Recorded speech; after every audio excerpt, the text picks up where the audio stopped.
L'arche catastrophe, il y en a une par an je crois, elle est pour Solal hyper importante parce que c'est la première fois qu'il y participe et pour son personnage c'est un changement radical de caractère. En fait, il va se passer donc cette catastrophe et durant cette catastrophe, Solal va se révéler en fait être un héros dans une situation, il va sauver un autre personnage et on va se dire en fait, enfin tout le regard des autres personnages va changer sur Solal quoi. Et Solal à ce moment-là va se rendre compte que bon ben voilà, il a la capacité aussi de pouvoir changer les choses, de pas simplement être un suiveur ou un élève moyen. Ça va changer beaucoup de choses pour le personnage, en tout cas. Il est discret, il est très stressé, il essaye toujours de bien faire.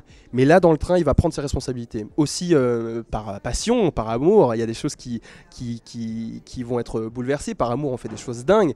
Et Solal, qui est un amoureux inconditionnel, va faire des choses dingues dans le train.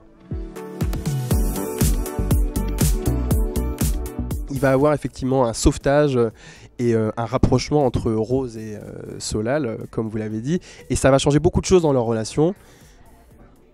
Rose Latour qui va enfin se rendre compte que Solal est un homme et pas simplement un élève, ça va aussi changer son approche.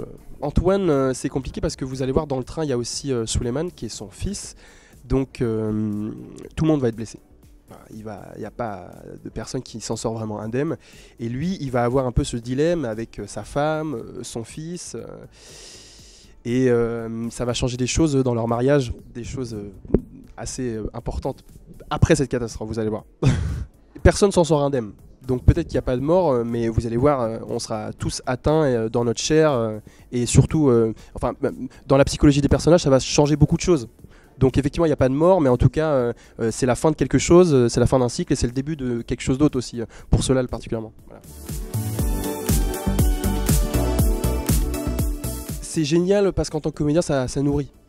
Et aussi, c'était une expérience intéressante de tournage parce qu'on a tourné dans des conditions très différentes de ce qu'on tourne au château, dans un lieu qu'on connaît par cœur. Là, on a tourné en studio, dans des décors aussi réels, dans des vrais trains, dans les Cévennes, dans une région qui est magnifique.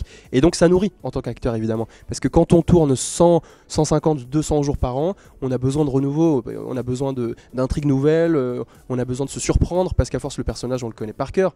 Mais il ne faut pas qu'on s'endorme, quoi. Et là, tourner ce genre d'intrigue dans ce genre de cadre tout à fait nouveau, c'est génial. Et pour les acteurs, ça nourrit. Donc, franchement, c'était un vrai bonheur de tourner dans cette arche.